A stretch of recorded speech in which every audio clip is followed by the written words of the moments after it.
Hi, followers of Christ. It is Sunday. It is a good day. Has been all day. I've been moving and going, but today I want to talk about it's a combination of things. You know, confirmation and a combination with your calling. So I think I've mentioned that before, where we've talked about what a calling is, and it's basically when God has shown you what your purpose is in life, what you've called to do on behalf of His kingdom in order to help the lost be found and to build the relationships, the fellowships with other Christians. So when you identify your calling, it's not, some people are blessed to have their calling to be within their actual professional field, what they work in. But others, they have their job, their profession, and then they have their calling, which is separate from their profession.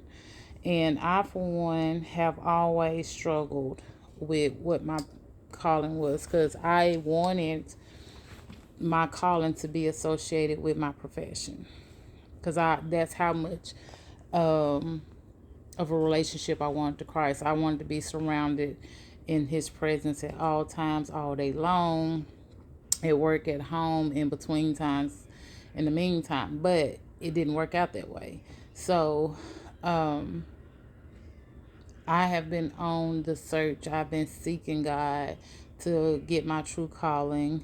And He's not going to put you in a position to operate in your calling until He has prepared you for it or until you are ready to take on the role, the responsibility that comes with it.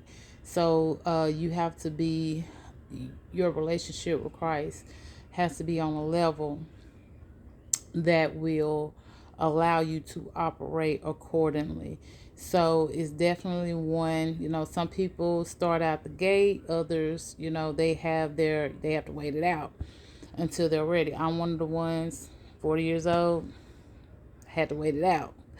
Um, but I am excited because last night when I was seeking God, building my relationship, I was in a heavy meditation, heavy prayer, and the Holy Spirit finally um, came to me, gave me peace about what God has called me to do. And so it's not so much that I know what to do, but I know where I fit in His plan. Put it that way. So I still don't know how I'm gonna start. I still don't know how I'm going to, what area or expertise I'm going to be working in.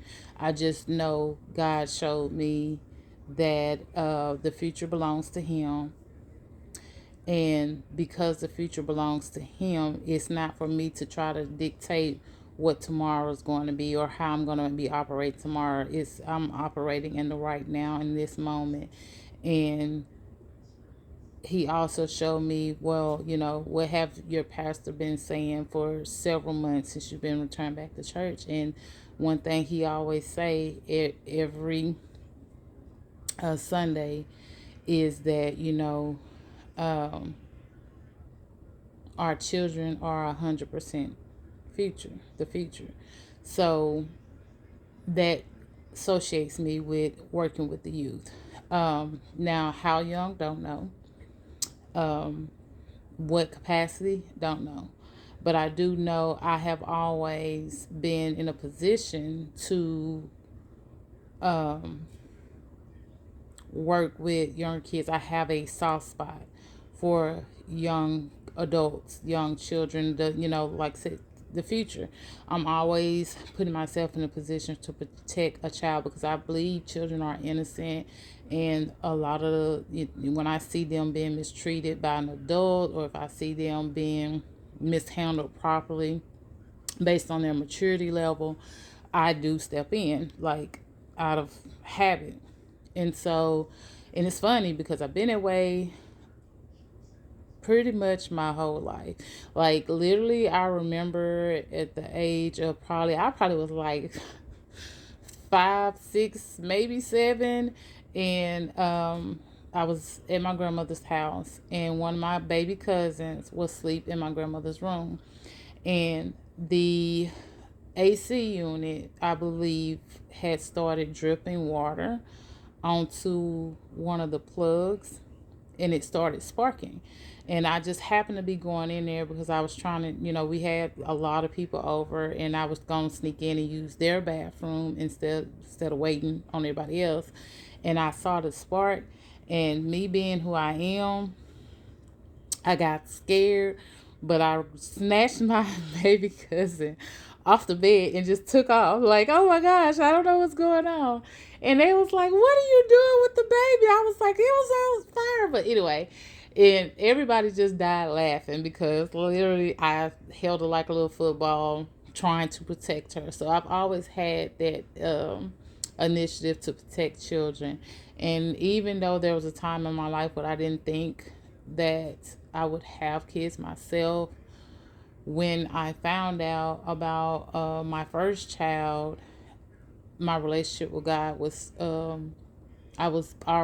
knew Christ at this point. I had already given myself, rededicated my life to Christ. And I remember feeling like being a parent, I had been called to be a mom, not realizing that He was going to utilize this journey to being a mom for me to be able to do the initial calling, which is work with youth, because my kids are very different. Like, they are so different. None of them are alike. And so I've dealt with, I had the opportunity to raise children with different personalities, different emotionals, different ways of seeing things, different levels of intellect, different levels of passion. And I've also had learned from them because of that. And so, and I'm one of those mamas, like, your friends, they come over here, they become my part of my little crew. So, if my daughter brought her friends over, if I'm at the going to pick her up and I see her friends sitting out there, I'm staying, like, okay, I'm waiting to see if the mom gonna come. If not, it's okay, I got her, we gonna bring her home. I've always just been that way, even with ones that wasn't her friends. Like, I never left a child behind. So, all that being said, looking over the several different milestones in my life, journeys in my life, I was like, you've been setting me up for this for quite a while. You've been preparing me for this. And so that was last night. And then I wake up this morning, I go to Sunday school and I go to church, and the message was about going into the new season and accepting or stepping up to your responsibilities of that season. Basically, stepping into your calling, stepping into what God wants you to do for that season. So it just gave me confirmation. And that's another thing I want to talk to you about is whenever you are seeking God for an answer and you feel like He has provided the answer, but you want to make sure that you're not just, moving too fast or being too impatient. A lot of times He'll send confirmation. A lot of times you will hear it twice. There's a echo, if you will, either through a message, someone else bringing it up without you even saying anything. Like, dang, I just heard this the other day, or while I was just reading about this. It shows up in various ways through reading material, songs, word of mouth, conversations, watching certain things on social media platforms. Even sometimes you can just be walking through the store and somebody, you just have a random conversation and they will bring up something that is an echo of what God has already said to you. So that just solidifies what you are to do next. So, it's important to me that whenever I'm taking on something as big as stepping into my calling, which I am so excited about because I've been waiting on this for years. I know I try to, y'all, I can get real loud, and but I'm keeping calm because it has been something that I have been on the search for. I've had many meetings with my pastors, counseling, trying to understand how do you get to your calling. And it's just that it's not something that you can go and just take off the shelf. It's literally that you have to be called, you have to be pulled into your calling by Christ, and you have to be, and He's not going to pull you until you are ready. Now, along the way, you may do things that you think are your calling. Like I thought I was actually operating in my calling, but they were actually just the tools that I needed in order to go into that next step.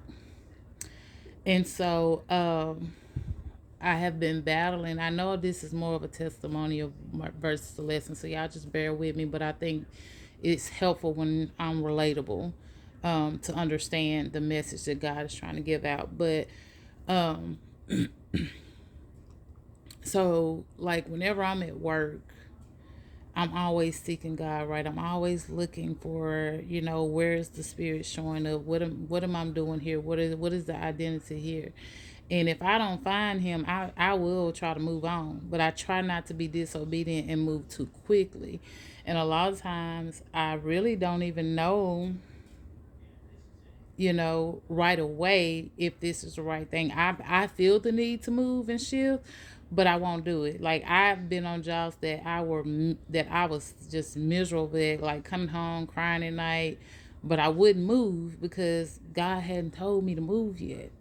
And so um I do that. I ain't gonna say I do that a lot because I can count on one hand how many jobs I done had my whole life, but I do evaluate myself a lot with my jobs, on my jobs, to make sure that I am where God needs me to be. And so with this particular job, I have been for 3 years, probably the last 3 years, um, contemplating leaving. Not that I don't. And then the thing is, I love this job. This job, I was like, yeah, this it. I'm gonna take this one all the way to the bank, right? But then over time, I started feeling the need, like I didn't feel like I was serving, or I still don't to this day feel like I am serving in the capacity that God wants to use me in. And so, what do you mean by that? Well, I've always been the type of person that want to help people, and really, I don't care. I'm not. I need to get the credit type person. I want to have a connection with a person that changes their life in a way to get them to connect stronger with God. So, in other words, you know, if I'm working at a grocery store, I'm just using this as a scenario. If I'm working at the grocery store and I'm checking out your groceries, I want to have a conversation with you while I'm checking you out, not holding you up, not, annoying you, but I want to be able to give you something before you leave that will stay with you. Even if that's, I have times because I've worked at grocery stores before, and now there was times where, I'm not saying it has to be everybody, but somewhere in my day, I want to make that connection, and I have made connection with people like that where God has sent people through my line, and I've been able to just give them a positive hello, give them a joyous goodbye that touched their heart. You know what I mean? Or, they were able to give me something. So either way, there was an impact on either one side or the other that led to me connecting with God, being closer to God because of that connection, because it was a confirmation that He hears me and He's speaking to me and He's sending people in my direction. And then there's also for the person that encounters what God used me for, like I've seen a mom come through before, and a young mother who was not able to purchase. This is when cough surgery, you had to be 18 or older, but of course, she was a young mother. She was under the age of 18 purchasing medicine for her child. And she was by herself. She didn't have an adult with her to make that purpose. But she had her sick child with her. And in that moment, um, the thing flagged and it said, need the ID. Now, one thing about working in stores nowadays, that you get to hit a yes or no button. You don't necessarily have to. It'll ask you the question: do they look old enough? You hit yes or no. In this particular time, it wasn't the case. This was one of those, the mandate just came out, so you were required to swipe an ID or get an override from a manager.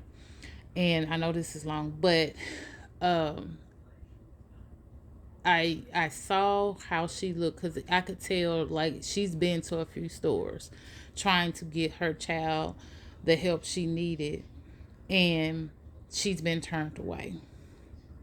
So the minute that I seen that it had came up, I I stopped for a second and I told her, I said, just give me a second. I know you know what this is, and I can tell by looking at you that you're frustrated.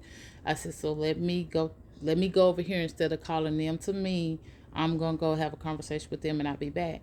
And so I went and had a conversation with my manager and I explained the situation.